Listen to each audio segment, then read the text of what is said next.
They're redoing the landscape on this house here.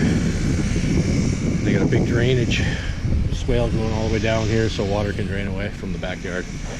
It's kind of an issue here. So they have this cut really deep right here. It's hard to see, and you can see where my line's going to be. So technically my right tire is going to be out here somewhere on the slope. It's better for me to just take that my inside tire, you know, pretty much stay on the line and make sure that I got my level correct, you know, on that side of the machine. And then I'm going to raise the right tire so it's off the ground and go ahead and carry the machine around the corner and keep it level just with my body and my hands. That way you're not having to crank up that tire, that right tire, another 6 to 8 inches to keep it level. And it's not level all the way around there anyway. It's really bumpy, and so you're better off, you know, basically holding the machine, and it shouldn't be that much of an issue to do that.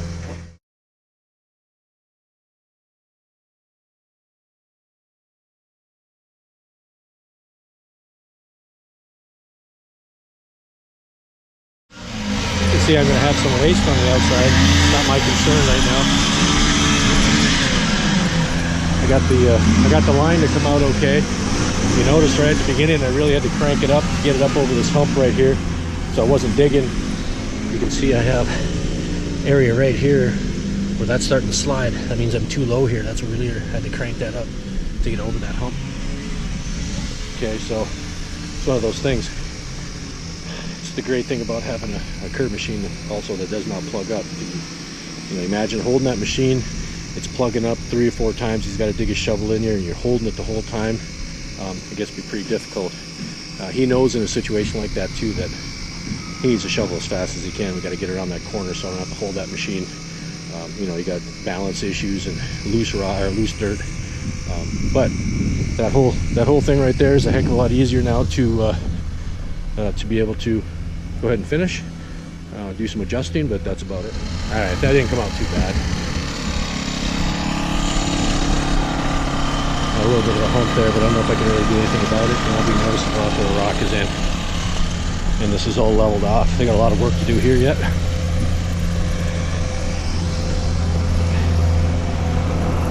To me, it doesn't look like that's round. Looks like it's got a little bump out right here. I'm gonna go ahead and see if I can't mess with it.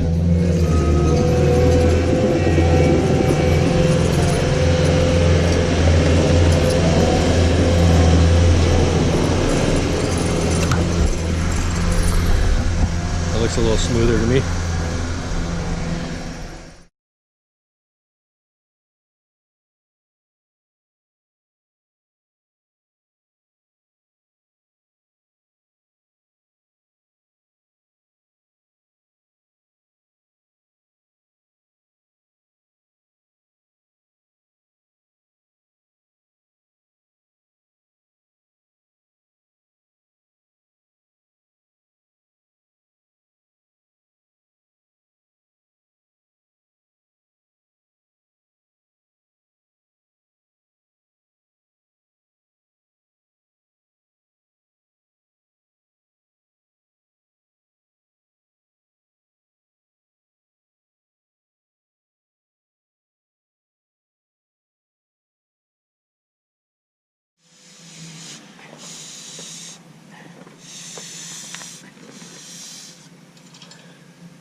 Okay, we came around here on this section.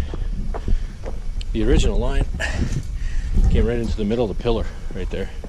Two things. First of all, if you're a homeowner and you were mowing this and that was in the middle, you would have to weed whack that section right there in the corner. Okay, so I came out to the edge. Two things. Obviously, it's going to be easy for the guy mowing. It's going to come right through there, right up on the deck. You can come back down, no weed whacking. Second thing is as far as running the curb machine, if we were going to the middle, I pretty much would have to stop back here and hand pack this whole thing. Okay, now I could run it up here and just try to slide everything over, but you're sliding it about 1.5 feet. Not going to work so well. So basically, you run the machine up here, you can run right the edge, you can slide it over. It saves you about 10 minutes of hand work. But you can put it on the homeowner or the landscaper. In this case, run it to the edge. It's easy for the homeowner to mow. When in turn, I'm looking out for myself because it's a hell of a lot easier. Plus, you can get a smoother line. Okay, I got a couple little wobbles there. I'm going to fix. Put a drain there. I'm going to put a drain over there, and we'll be done with this one. A little bit of a challenge. This is a deep charcoal. Excuse me, fox gray. It's 2.5 pounds of charcoal. Long lines. We had an issue with the hill over there, and along some side slopes, but overall came out pretty good. There's some side angle issues here. Again, in a video like this, it's really hard to see what the angles look like on hills. The front of the machine does not want to stay up. Actually came out pretty decent. And then we had a issue with this hill right here. I did take some pictures. We did have a blowout right here where I couldn't get it pulled up the hill fast enough along the side of the house. I'm going to run into issues. I wouldn't say issues. It's going to get pretty cool tonight, in the 20s actually, and had Andrew put a pretty good scoop of XL in there, at least 3 ounces. Not worried about any of this up front in the sunlight. Stuff in the back, needs to cure out. Everything came out pretty nice. Got drains, little island. We're gonna do some cleaning here. You can see how we got some slag around the corners, which is natural. Drains, especially in front of the window wells, things like that. So I don't know, 300 feet probably. We're not going to do any more curb today. It's not quite noon yet. We're going to let this all sit. And another job we could have done this afternoon, but I don't want to take any chances even with an accelerant in the concrete and have anything freeze on us. So we're just going to hold off until tomorrow and get it done another day.